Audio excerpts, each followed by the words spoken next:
Amigos e amigas, estamos começando mais um programa de hoje, Pergunte e Responderemos. Graças a Deus. É um programa para tirar as suas dúvidas de maneira assim bastante objetiva. Então você pode enviar a sua pergunta pelo nosso e-mail, pergunteeresponderemos@cançãonova.com. Pode usar também o telefone da Canção Nova, o 12 31 86 2600, e também o Facebook, facebook.com/Pergunte e Responderemos CN, ok? Recebemos a sua pergunta aí. Mande a pergunta de maneira assim, bem objetiva, bem sucinta, que fica mais fácil também para a gente responder, ok? Muito bem. Sejam bem-vindos vocês que estão aqui hoje, enchendo o nosso auditório, aquecendo essa tarde fria de Cachoeira Paulista. Sejam todos bem-vindos, ok? Vamos começar rezando, pedindo a Nossa Senhora que nos ajude a fazer um programa de acordo com aquilo que a Igreja nos ensina. Em nome do Pai, e do Filho e do Espírito Santo. Amém. Ave Maria, cheia de graça, o Senhor é convosco. Bendita sois vós entre as mulheres. Bendito é o fruto do vosso ventre, Jesus. Santa Maria, Mãe de Deus, rogai por nós, pecadores, agora e na hora de nossa morte. Glória ao Pai, ao Filho e ao Espírito Santo.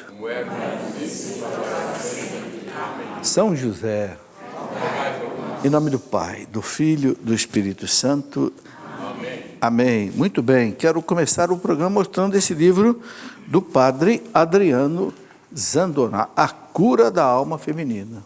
A alma feminina parece que é mais difícil de ser entendida do que a alma masculina, né? Tem que ser, porque a mulher foi feita para ser mãe, a mulher é feminina, a mulher tem uma psicologia muito mais cheia de detalhes do que nós homens. Olha, e o padre Zandoná parece que andou mergulhando aí na alma feminina, né? Que bom. O padre Zandoná já escreveu aquele livro, Curar-se para Ser Feliz, um livro que já vendeu mais de 50 mil cópias, e agora A Cura da Alma Feminina, é pela editora Canção Nova. Muito bem. Vamos aqui, então, às perguntas que nós já temos aqui em mãos para responder. Antes, quero mostrar rapidamente a revista Canção Nova. Nesse número da revista tem um comunicado importante aqui do Eto.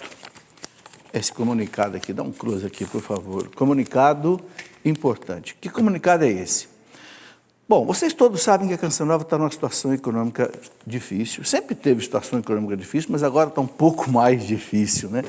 Porque com a crise do país, o desemprego e tal, e os custos subiram mais do que a condição que os sócios têm de ajudar a Canção Nova. Então, a Canção Nova vive uma situação, obviamente, de dívida, aí tem que tomar dinheiro em banco, etc. Sabe que isso aí é complicado.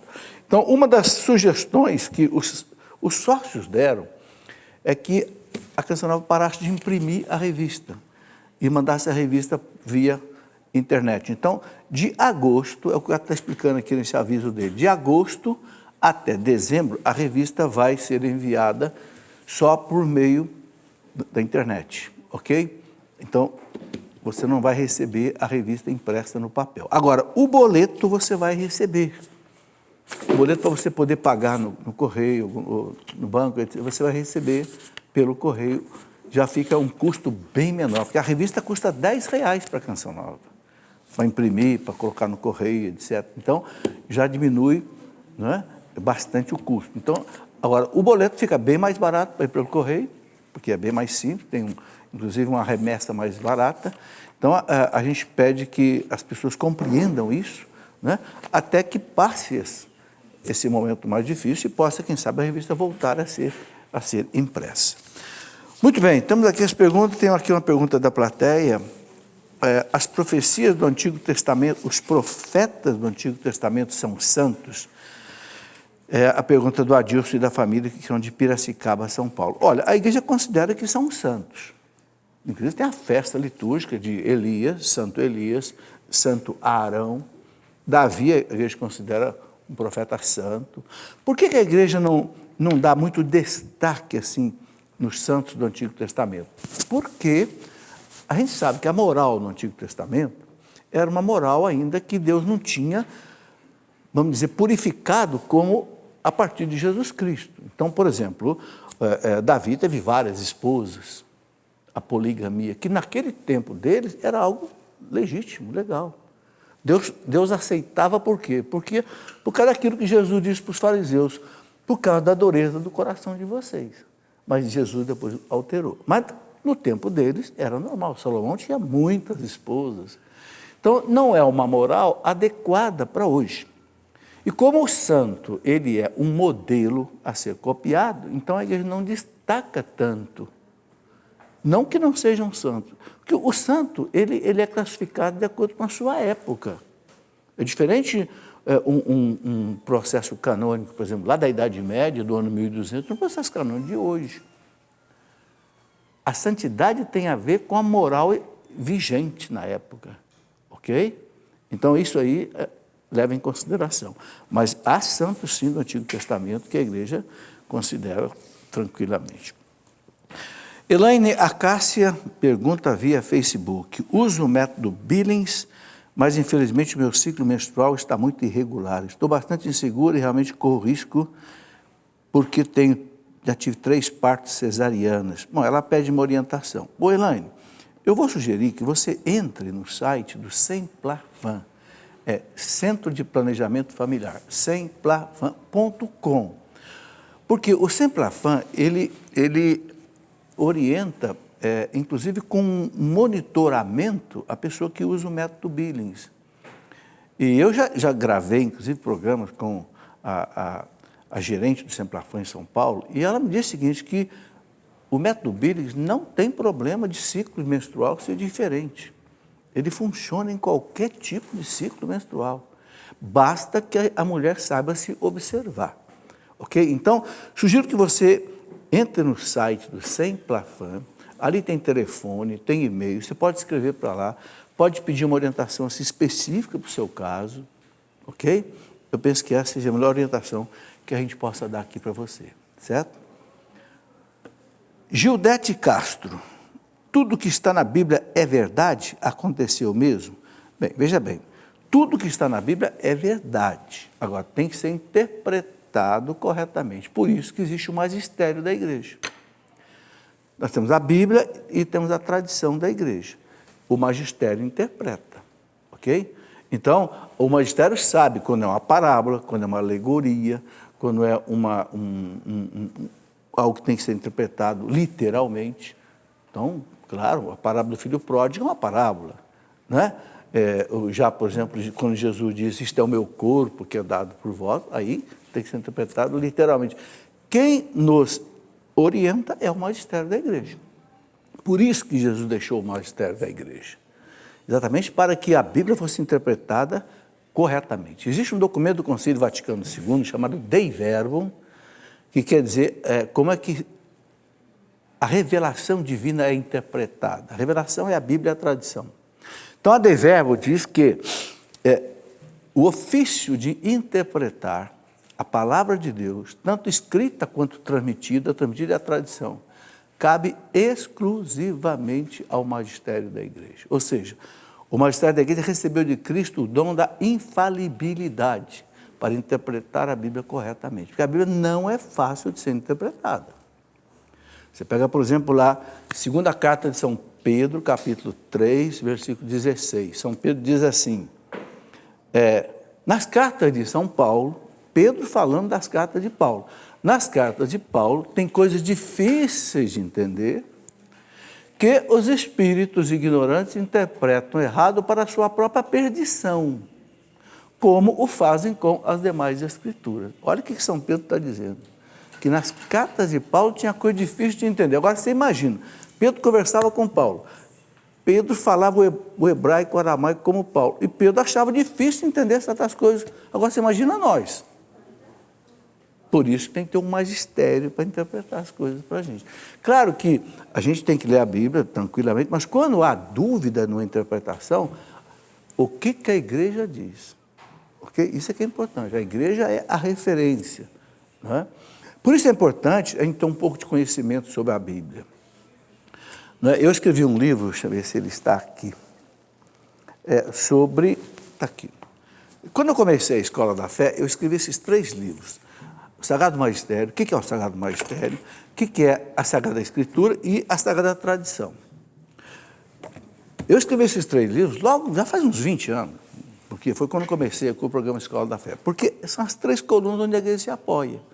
Então, aqui nesse livro, a Sagrada Escritura, eu ensino com um pouco mais de detalhe como entender a Bíblia. Porque a Bíblia ela foi escrita em vários gêneros literários há mais de 3.000 anos. Começou lá, mais ou menos, 1.200 anos antes de Cristo, com tradição que vem de Moisés, e que provavelmente na corte de Salomão e do rei Davi, onde já havia os primeiros escribas, sacerdotes da corte dos reis de Israel e de Judá, que começaram a escrever os textos bíblicos, né? E que chegou até o século V aí numa depuração, onde tivemos toda a parte do Pentateuco, etc. Então, é importante ter esse conhecimento de como é que a Bíblia foi escrita, para também poder entender. Então, na Bíblia não tem erro, diz a Dei Verbo, só que tem que ser interpretado corretamente. Porque a Bíblia tem 2 dimensões, uma dimensão divina e uma dimensão humana. É como você pega um produto que você compra.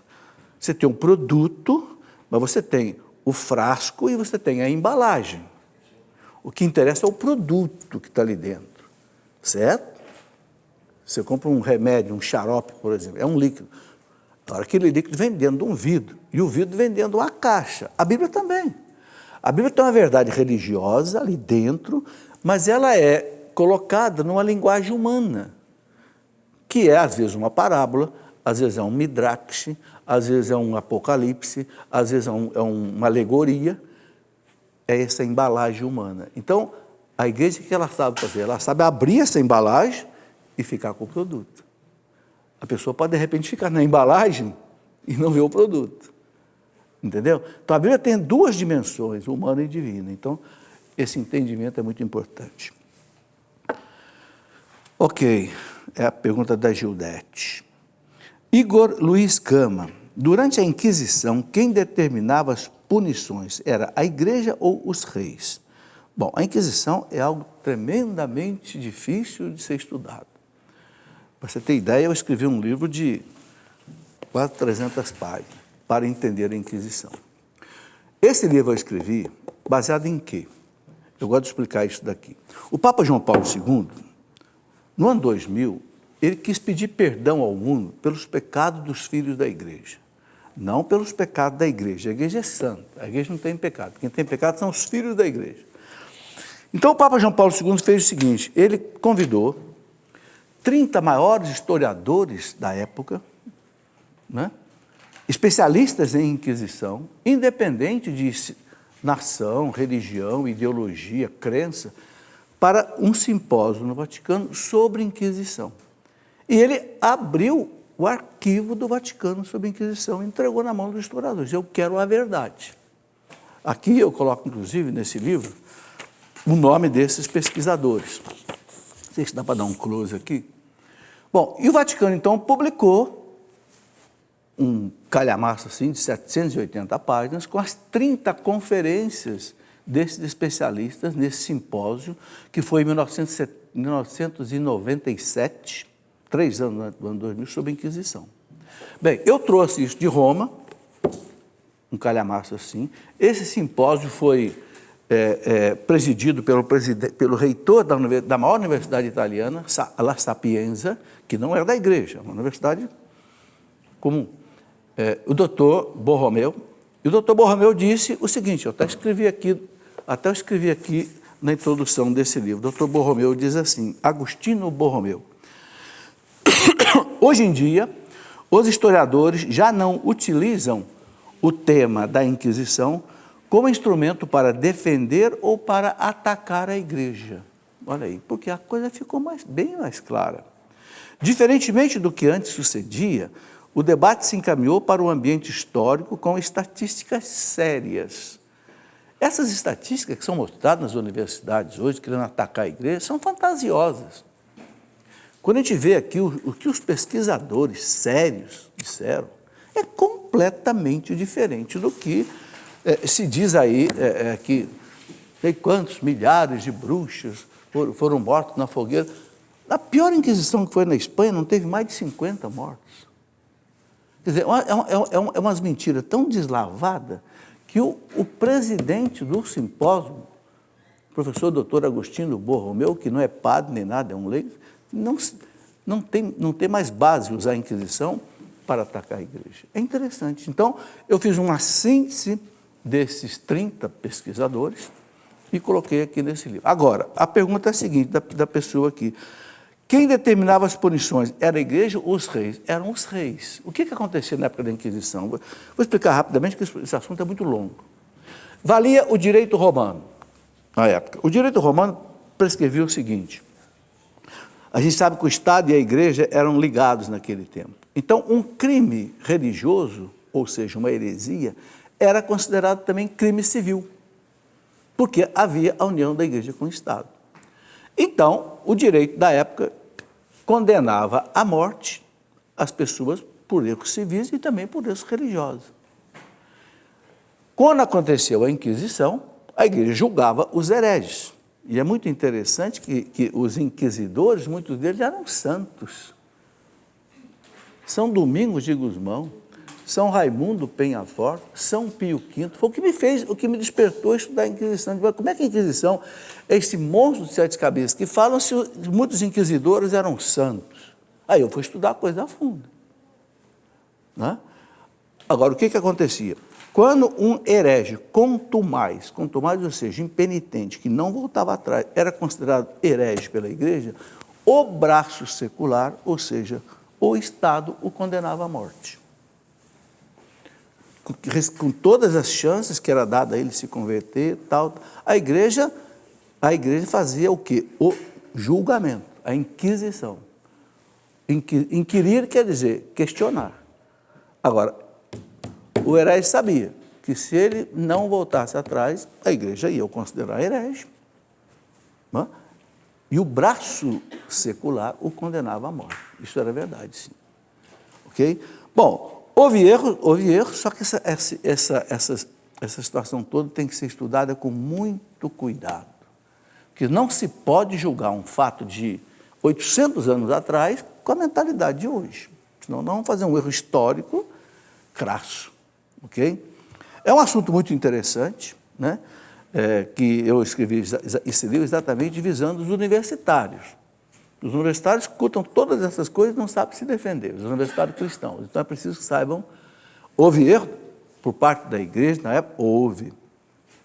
Os filhos da igreja sempre erraram, toda a história da igreja. A igreja não esconde isso, mas tem que entender a coisa dentro do contexto da época. Muito bem. Ancila Maria dos Reis, de Juiz de Fora, pergunta o seguinte: o que a igreja fala sobre o suicídio e o que podemos fazer em relação às pessoas que o cometem? O Ancila, no parágrafo 2283 do Catecismo da Igreja, 2283, o Catecismo fala claro o seguinte: o suicídio é um pecado grave. Claro, a pessoa atenta contra a própria vida. Mas o Catecismo diz o seguinte: não deve se desesperar da salvação da pessoa. Por quê? Porque o Catecismo coloca, com base exatamente na psicologia, que há situações que a pessoa comete suicídio, às vezes pode ser até quase que sem culpa. Às vezes um estado de depressão profundo, uma ansiedade terrível, um medo de uma situação terrível, às vezes a pessoa sai de si, vamos dizer, né? Então, objetivamente falando, é um pecado, mas tem um lado subjetivo que precisa ser analisado. O que levou essa pessoa a esse desespero, a uma morte? Diferente, o Catecismo coloca, diferente daquele que pratica um suicídio para dar um exemplo, aí um mau exemplo.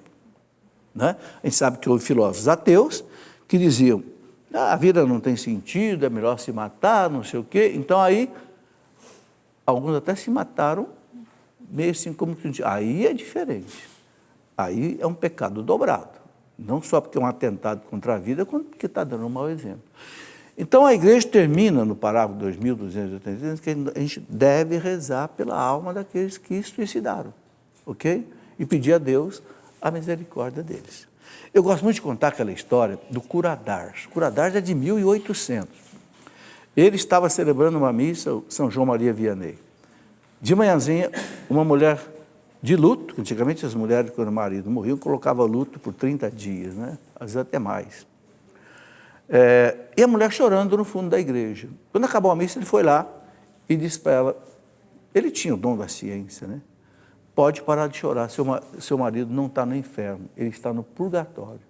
Mas como, santo cura? Ele suicidou. Ele disse, eu sei que ele suicidou, mas Nossa Senhora conseguiu para ele, no último instante de vida, a graça do arrependimento. Mas como?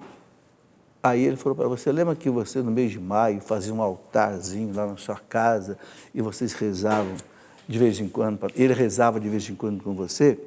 Por causa disso, Nossa Senhora conseguiu a graça do arrependimento e ele se salvou. Está no livro São João Maria Vianney. Quer dizer, isso já lá em 1800, quando a igreja tinha assim meio como que certo que o suicídio era quase que sinal de condenação. Então, a igreja não considera isso de jeito nenhum. Muito bem. Benedito Lourenço de Farias, Camanducaia, em Minas Gerais. Como alcançar as indulgências plenárias? Ô Benedito, está aqui. Nesse livrinho aqui, o que são as indulgências, eu explico isso com detalhes. Papa Paulo VI publicou, né, o Constituição Apostólica sobre as Indulgências, em 1967. E o Papa coloca lá 70 orações indulgenciadas. Algumas delas que a pessoa consegue indulgência plenária, né? Só tem 2 tipos de indulgência. Antes de 67, as indulgências eram quantificadas. Você conseguia para a alma do purgatório, por exemplo, 300 dias de indulgência. Acabou isso. Eu penso que até com auxílio da própria teoria geral da relatividade do Einstein, que mostrou que o tempo é relativo. No além não existe mais tempo nem espaço. Então, Paulo VI eliminou a indulgência quantificada. Só tem indulgência agora parcial ou plenária. Se você consegue uma indulgência mal no purgatório, ou alivia parte das penas delas, ou alivia totalmente. A indulgência plenária é para aliviar tudo.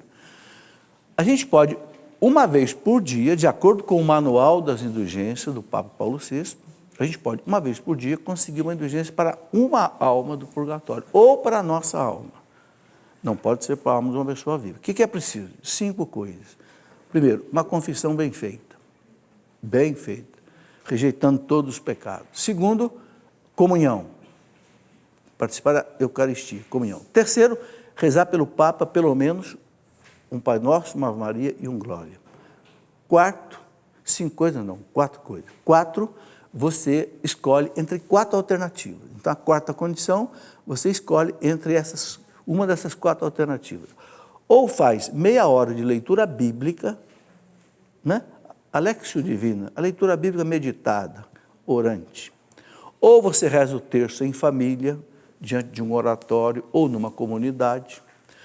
Ou você faz a via sacra na igreja, naqueles quadrinhos todos.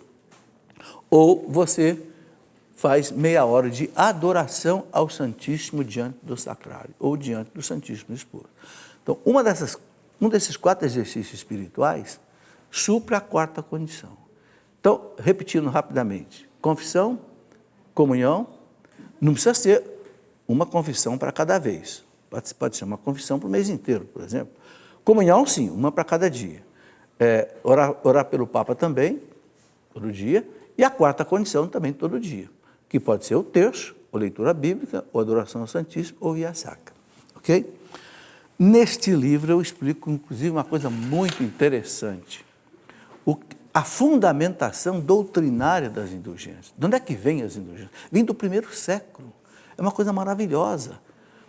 Aqui eu explico da história da igreja, os confessores da fé, aqueles que estavam presos, aguardando serem jogados às feras, aos leões, nos coliseus de Roma e etc., porque não queriam prestar culto aos deuses romanos. Esses confessores da fé, muitas vezes, um penitente chegava neles, que recebia uma penitência muito pesada, que não conseguia cumprir, porque nos primeiros séculos a penitência era pesadíssima. A pessoa tinha que fazer, às vezes, 40 dias de jejum, tinha que fazer longas peregrinações, dependendo do pecado, e muitos não conseguiam pagar essas penitências. Então surgiu um costume muito interessante, é chamado das cartas de paz. O que eram as cartas de paz? A pessoa chegava num confessor desse da fé, que ia ser morto, e pedia para ele dar uma carta para o bispo dele, isentando a pessoa daquela penitência, tendo em vista o sangue que aquela pessoa ia derramar por Jesus Cristo. E os bispos aceitavam, dentro do dogma da comunhão dos santos. O sacrifício de um beneficia o outro. Aí surgiram as indulgências. Foi a primeira raiz das indulgências que até hoje está de pé, nunca foi revogada. Ok? Muito bem, vamos para o intervalo, já está na hora, depois a gente vai responder as perguntas que vieram por e-mail, que vão aparecer aqui no plasma, aqui do meu lado. Ok? Espera aí, você vai ver que o intervalo é bastante rápido. Muito bem, já estamos de volta com a nossa... Eu já ia dizer Escola da Fé. Pergunte e responderemos. Escola da Fé é amanhã, às 20 horas, aqui nesse mesmo auditório. Vocês que estiverem por aqui, quiserem assistir, são convidados, ok?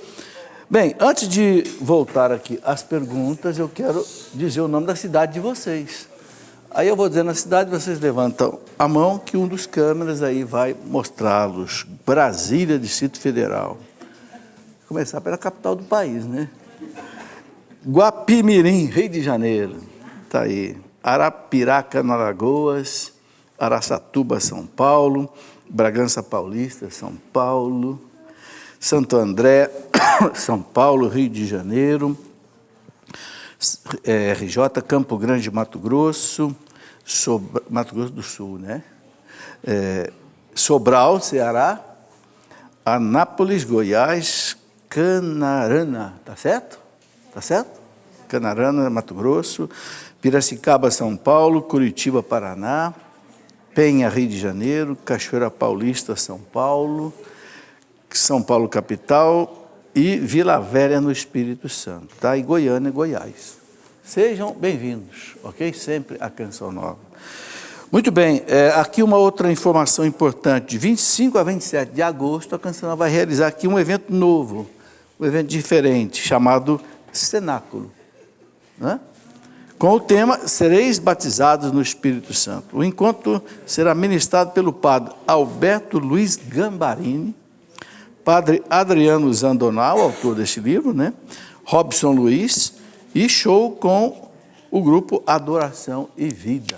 Tá? Então, 25 a 27 de agosto. Informações pelo site eventos.cançãonova.com ou pelo telefone que você já conhece. Muito bem, quero mostrar aqui duas coisas. Primeiro, uma coleção de livrinhos que eu estou escrevendo, enfocando assim um assunto desses que se repete muito aqui, com muitas perguntas, e que o povo pergunta. É uma coleção longa, né? É uma coleção que já está aí com mais de 10 livros, e deve esticar muito. Quais são os assuntos? Rapidamente, por que os católicos veneram imagens? Né? Por que venerar as santas relíquias? Okay? Qual é o sentido? As relíquias de primeiro grau, segundo grau, né? Por que a igreja, desde o primeiro século, recomenda as relíquias? Como entender o Apocalipse?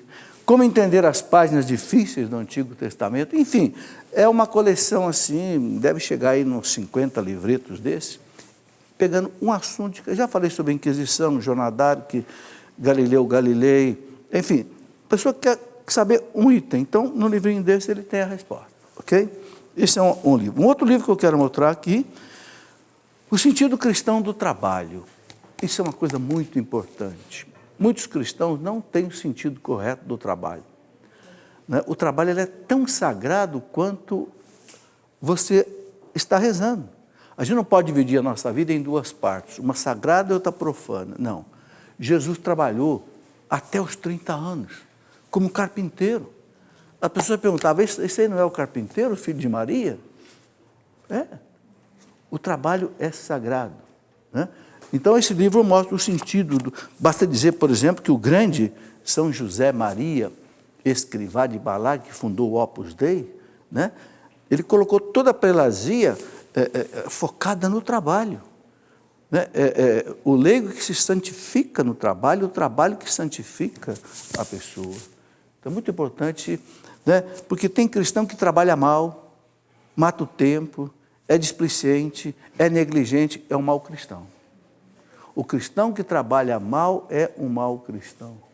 São Paulo fala na carta aos Colossenses, Colossenses 3, 17, São Paulo fala, tudo o que fizerdes, né? Por palavras ou por obras, seja feito em nome do Senhor Jesus, dando por ele graças a Deus Pai. Né? O nosso patrão, em primeiro lugar, tem que ser Deus. Depois, o patrão que me paga. Qualquer trabalho eu faço para Deus. O trabalho, Deus colocou o trabalho na nossa vida para a gente ser cooperador de Deus na obra da criação. É com o trabalho que a gente realiza tudo. Deus não construiu uma casa, Deus não plantou um pé de feijão, Deus não fez uma máquina, mas Ele nos deu a inteligência e as mãos. E digo, trabalhe. Vai tirar do suor do teu rosto o pão de cada dia. O trabalho é redentor. O trabalho evita a pessoa cair no ócio, cair na preguiça, na bandalheira. Até Confúcio, que não era cristão, lá do confucionismo chinês, o Confúcio dizia, o trabalho é a sentinela da virtude. Ou seja, a guarda da virtude. Não deixa a pessoa cair no vício. Então, esse livro eu escrevi exatamente pensando em tudo isso. Vamos aqui às perguntas que já chegaram por e-mail. A Igreja Católica considera os Reis Magos como santos? Não, a Igreja não considera como santo, por quê? A Igreja tem uma veneração por eles, não no sentido de veneração que tem com o santo. Primeiro porque a Igreja não sabe exatamente quem eles foram. Há uma indicação de que vieram da Pérsia. Por quê? Uma coisa muito interessante. Em Jerusalém, tem uma igreja, a igreja mais antiga de Jerusalém, da Terra Santa, que fica lá na região de Belém, que é exatamente a igreja da Natividade, onde Jesus nasceu, tem uma gruta embaixo, e uma igreja que é do século IV, que foi construída por Santa Helena, mãe do imperador Constantino. Aconteceu que Santa Helena construiu várias igrejas na Terra Santa, mas quando os persas invadiram a Terra Santa, lá por volta do ano 600 e pouco, os persas destruíram quase que todas as basílicas católicas. Quando eles chegaram na basílica de onde o Cristo nasceu, eles viram na fachada da basílica o desenho dos 3 reis magos. Então eles não destruíram a igreja, porque eram persas, o desenho, a roupa eram de pessoas, o costume. Então eles, por serem parecidos com as coisas, eles não destruíram a Basílica da Natividade em Belém. Então a igreja com isso entende que eles devem ter vindo da Pérsia. Agora, a igreja não tem dados suficientes. Há uma tradição que fala de Gaspar, né, Baltazar, Belchior, mas a igreja não tem o mínimo de dados para poder... Agora, realmente, a fé dos magos, guiado pelaquela estrela, né, para vir lá do Oriente pagão adorar o menino Jesus, realmente admirável. Então, a igreja tem uma admiração por ele, vamos dizer assim, mas não chega a prestar um culto, né, como presta aos santos. O que é mais importante, a igreja ou a Bíblia? O Cristina Oliveira. Ô, Cristina, tudo é importante. A igreja foi quem montou a Bíblia. A Bíblia, essa Bíblia que nós temos aí, não caiu do céu, como diz o padre Paulo Ricardo, né? Ele fala, não caiu do céu com zíper e tudo, né? Não. A Bíblia foi a igreja quem selecionou os livros que estão aqui. Se não fosse a igreja católica, não existia essa Bíblia aqui. A Bíblia que os nossos irmãos protestantes seguem. Foi a igreja católica que montou, desde o primeiro século. A gente sabe que a igreja, os bispos lá da antiguidade, né, lá dos concílios, lá do ano 300, 400, tempo de Santo Agostinho, concílio de Cartago III, Cartago IV, concílio de Trullos, em Constantinopla, foram separando quais livros eram canônicos, ou seja, inspirados pelo Espírito Santo, e os que não eram, os apócrifos. A igreja não deixou entrar na Bíblia cerca de 60 livros apócrifos. Ou seja, a igreja é a mãe da Bíblia, a igreja católica. Porque a Bíblia, quando chegou nas mãos do Martinho Lutero, já estava montada pela igreja. E eles não mudaram nada, quer dizer, tiraram 6 livros, 7 livros, porque quiseram seguir o cânon da Bíblia judaica, ao invés de seguir o cânon da Bíblia católica, de 200 anos, a Bíblia da versão dos 70. Então, as duas coisas são fundamentais. A igreja montou a Bíblia, e a Bíblia é a palavra de Deus, então está tudo certo. As duas coisas são fundamentais. Por que nós católicos fazemos procissão? Crislane, João Pessoa, na Paraíba. Aqui é uma outra coisa que vem da tradição, não vem da Bíblia. Né? Esses 3 livros que eu mostrei, Tradição, a Bíblia e o Magistério da Igreja, a gente vê a importância da tradição. Nós católicos fazemos uma porção de coisas que não tem na Bíblia, porque a igreja não se baseia só na Bíblia. Por exemplo, não está na Bíblia que os sacramentos são 7. Ninguém vai encontrar isso na Bíblia. Onde é que vem? Vem da tradição. Não está na Bíblia o credo que a gente reza, e, no entanto, é o símbolo da fé. Obrigado a rezar em toda a missa de domingo. Vem da tradição apostólica. Os apóstolos disseram, por exemplo, batizar a criança, né? É claríssima, de Daquela do primeiro século, que é o primeiro catecismo, lá do ano 100 mais ou menos, fala, né? Batizar a criança. Né? O padre da igreja, Orígenes, dizia, a igreja recebeu, Orígenes é do século II, passou para o século III, a igreja recebeu dos apóstolos a incumbência de batizar crianças. Por isso que a igreja batiza crianças. Então, não está na Bíblia, vem da tradição apostólica. Então, a procissão é outra coisa que vem da tradição apostólica. Okay? E uma coisa interessante, que eu estava lendo esses dias, me chamou a atenção, nas aparições de Fátima, numa das aparições, a irmã Lúcia, com as crianças, perguntaram para Nossa Senhora o que elas faziam com o dinheiro que o povo deixava lá. Né? Aquela multidão que começou a acompanhar as aparições, Nossa Senhora disse, façam uma procissão, façam 2 andores, com a imagem dela. Um vai ser carregado pelas meninas, e o outro vai ser carregado pelos meninos. Nossa Senhora pediu uma procissão em Fátima. É por isso que lá em Fátima, toda noite, tem a procissão das velas. Aliás, eu acho que é uma coisa que devia fazer aqui no Brasil. Reza o terço 9h30, todo dia, cada dezena numa língua diferente, porque ali vem gente da Europa inteira, né? E depois tem aquela belíssima procissão das velas. Todo mundo vai rezar o terço com uma vela, né? E a cidade inteira, a gente passa pelas ruas lá de Portugal, no caminho para o santuário, todas as lojas têm já aquelas cestas com as velinhas ali. Você bota lá €0,5, tal, pega uma velinha daquela e vai para... É uma coisa maravilhosa. Então, vem da tradição. Sabe, nós católicos temos que entender uma coisa muito clara, mas muito clara. Na Santa Ceia, Evangelho de São João, capítulo 16, versículo 12 e 13, guarda isso, por favor. João 16, 12 e 13. Jesus disse para os apóstolos, eu ainda tenho muitas coisas para dizer para vocês, mas vocês não estão preparados para ouvir agora. Claro, já era Santa Ceia, despedida, né? Mas, versículo 13, quando vier o Paráclito, o Espírito da verdade, ensinar-vos-á toda a verdade. Toda a verdade. Não é um pedacinho da verdade. É tudo. Então, nós católicos temos que acabar com essa mania de duvidar das coisas que a igreja ensina. Isso é pecado. Ou eu sou católico de verdade, eu acredito naquilo que o magistério da igreja me ensina, ou eu não sou católico. Eu sou meio católico. E meio católico vai meio para o inferno. ou vai meio para o purgatório. Gente, se vocês perguntarem para mim, onde é que está a minha razão de ser católico, está nesse versículo.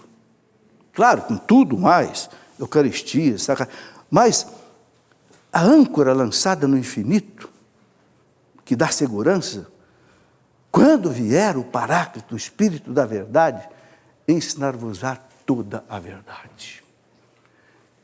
É uma promessa de Jesus. Jesus mente? Jesus deixa de cumprir sua promessa? Então, quem duvidar disso está pecando contra Jesus, correto? De Deus não se zomba. Gálatas 6, 7. De Deus não se zomba.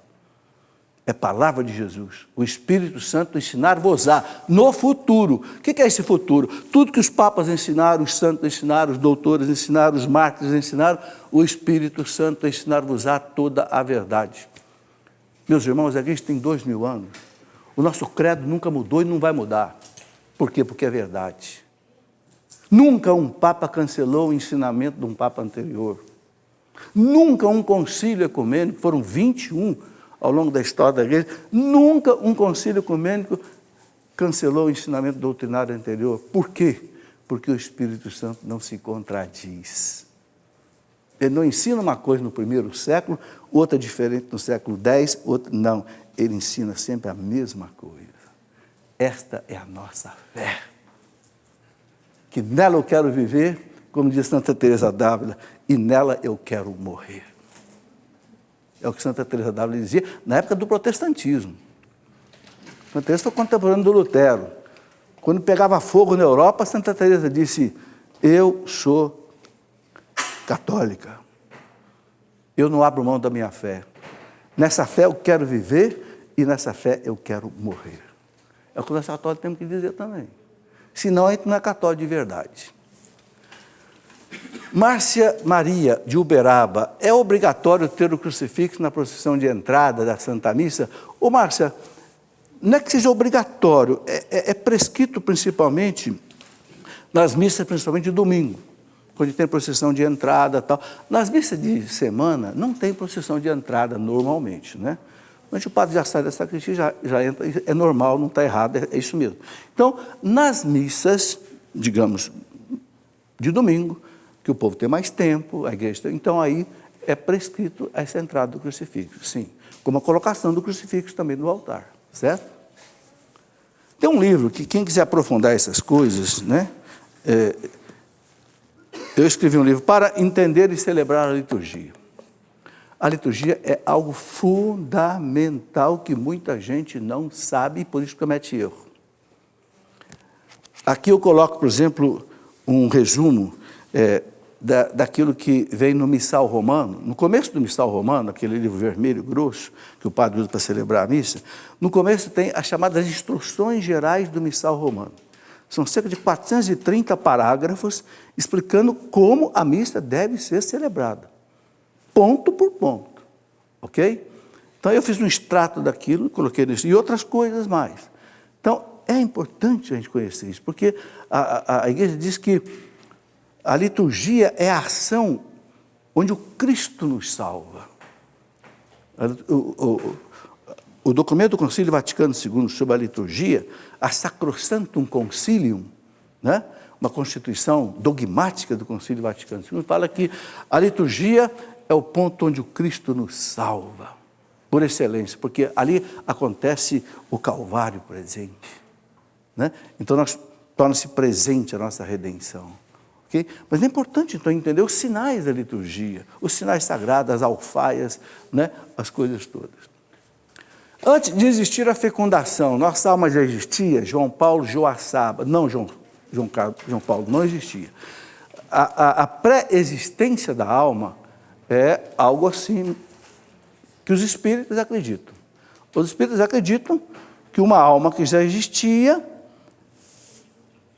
entra no embriãozinho quando ele é gerado. A igreja diz que não. Cada criança que é gerada, Deus cria uma alma nova e coloca nesse embrião. Então não tem duas pessoas iguais, não tem duas almas. Uma alma, quer dizer, é a crença da reencarnação. A igreja não acredita, mesmo que não seja reencarnação, a igreja não acredita na pré-existência da alma, antes de existir o embrião. Não. A igreja ensina que no momento da fecundação, Deus cria uma alma nova, totalmente diferente de todas que já existiram na humanidade, e ali, né, faz parte do embrião. Sou casado há 17 anos e vivo um relacionamento abusivo. Busco a ajuda de psicóloga, psiquiatra e tomo antidepressivo. Meu marido não concorda e vive se desfazendo de mim, além de ser viciado em pornografia. Deus quer que eu viva um casamento sofredor. Deus não quer casamento sofredor para ninguém.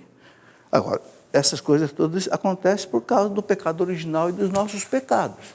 Então, o que nós temos que fazer é buscar uma terapia conjugal. Né? Hoje, eu acho que eu já participei mais de 100 encontros de casais por esse Brasil, pregando para casais, tudo. Né? Escrevi 7, 8 livros ligados a casamento. É parte da nossa miséria e do nosso pecado. Deus não quer isso. Evidentemente que Deus não quer. Deus é um Espírito perfeitíssimo, né? Boníssimo. E Deus não pode fazer o mal nem desejar o mal. Culpa do pecado. É o pecado que entrou na nossa história e gera essas coisas. Então, temos que lutar contra o pecado. Eu sei que muitas vezes é difícil. O Código de Direito Canônico da Igreja chega a dizer, né? O Código chega a dizer o seguinte: um casamento onde um está destruindo o outro é melhor que a separação física. Quando o Código fala separação física, ele quer dizer o quê? O casamento não acaba. Por isso que nenhum dos dois pode ter um novo relacionamento. Porque o vínculo matrimonial, se ele for inválido, ele só se extingue com a morte. Aí sim. A viúva volta ao estado de solteiro. Aí pode casar de novo. Extinguiu o vínculo matrimonial. Mas a separação física, então a igreja tolera que haja uma separação física se um está destruindo o outro. Então é o caso de analisar isso aí. Quer dizer, então cada caso é um caso, não dá para dar uma receita aqui generalizada. Como saber quando a religião está passando dos limites, virando obsessão e fanatismo? Ariane Maia, Araucária, no Paraná. Sabe quando é que a gente cai no fanatismo? João Paulo II explica na encíclica dele, Fides et Ratio, fé e razão. João Paulo II fala assim: o espírito humano, né? A fé e a razão são as duas asas com as quais o espírito humano alça voo para contemplar a verdade, o equilíbrio, a fé e a razão. Então o Papa diz assim: quem fica só na fé cai no fideísmo, cai no fanatismo. Quem é aquele que fica só na fé? É aquele que pega a Bíblia, ele interpreta a Bíblia por conta dele, e ao pé da letra, e não quer saber da teologia, não quer saber da hermenêutica, não quer saber da exegese bíblica, não quer saber de ouvir, né? Vira um fanático. Porque o Papa diz, caiu no fideísmo, ou no biblicismo. Aí o Papa fala, aquele que fica só com a razão, cai no ateísmo, cai no materialismo. Então o Papa diz, tem que ter as duas coisas, a fé e a razão. Então o que não deixa a gente cair no fanatismo é exatamente esse equilíbrio entre a fé e a razão. O que nós estamos fazendo nesse programa? O que eu faço nesse programa? É a Bíblia, mas olha aqui, a quantidade de livros de estudo. A teologia. A teologia é a ciência, ok, da fé, né, da revelação, que ensina a gente a viver. Né? Você pega o catecismo da igreja. Quem vive de acordo com o catecismo da igreja nunca vai ser fanático e nem vai ser materialista. Porque o catecismo põe a pessoa no eixo, no lugar. Ok? Por isso que eu escrevi um dos livros que eu escrevi, está aqui. A produção sempre deixa aqui. Ciência e fé em harmonia. Quem se guia pela ciência e pela fé ao mesmo tempo. Eu me lembro, um grande santo doutor da igreja, Santo... esqueci o nome dele agora, Ligório, Santo Afonso de Ligório, fundador dos Redentoristas. Santo Afonso de Ligório, que foi advogado, depois se decepcionou com o direito, foi ser padre, bispo e santo, doutor da igreja.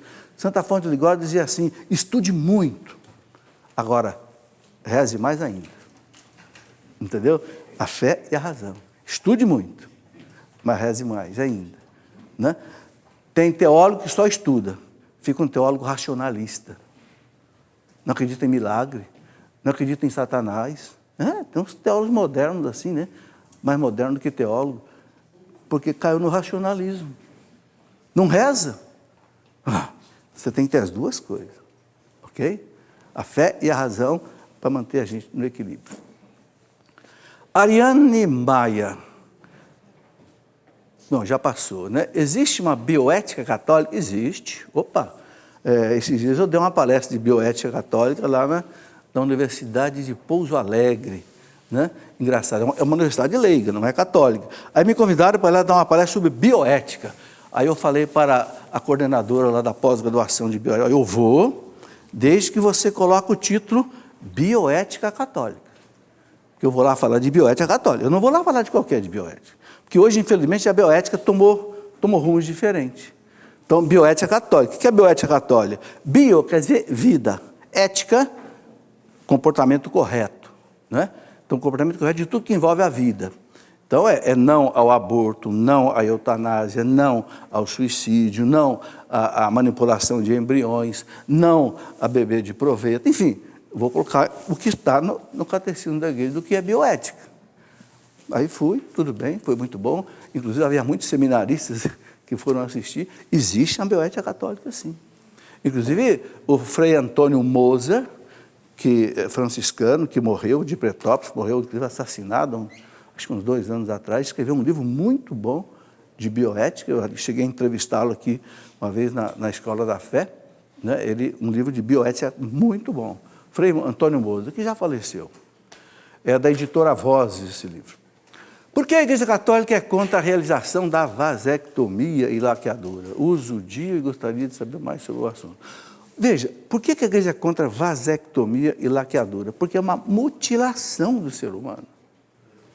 Sabe, você corta no ser humano uma coisa que Deus deu ao ser humano para a multiplicação. Então, uma vez que um dos sentidos do matrimônio são os filhos, e se a pessoa corta isso, então é por isso que a igreja é contra. A igreja fala que não, está no catecismo bem claro, não deve fazer isso, entendeu? O DIU, cuidado que tem um certo DIU que é abortivo, então que a igreja também não recomenda, porque ele impede a anidação do embrião, e aí pode haver o aborto. Então, isso também precisa ser pesquisado com calma por quem é católico.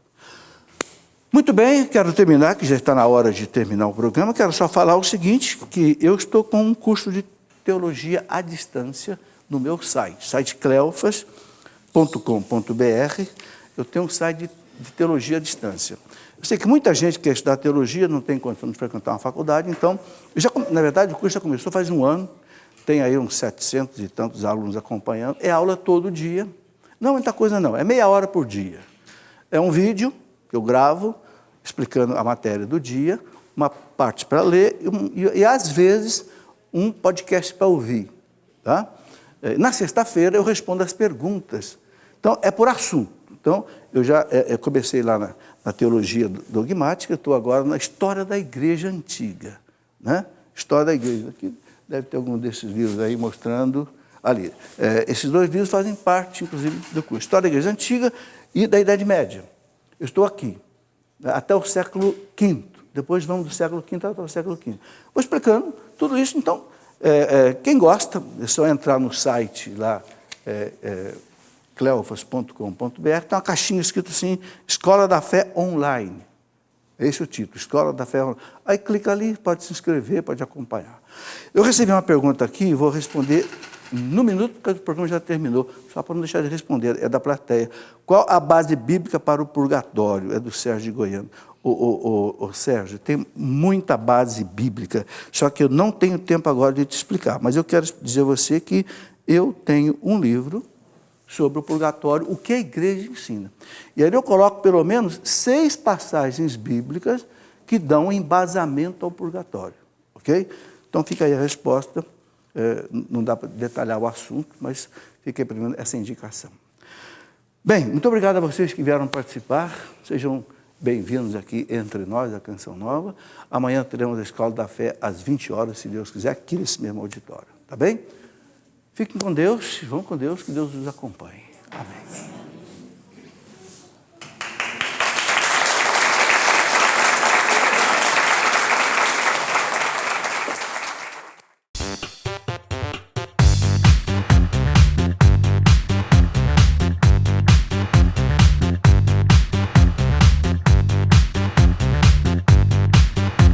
CançãoNovaPlay.com. Assine já!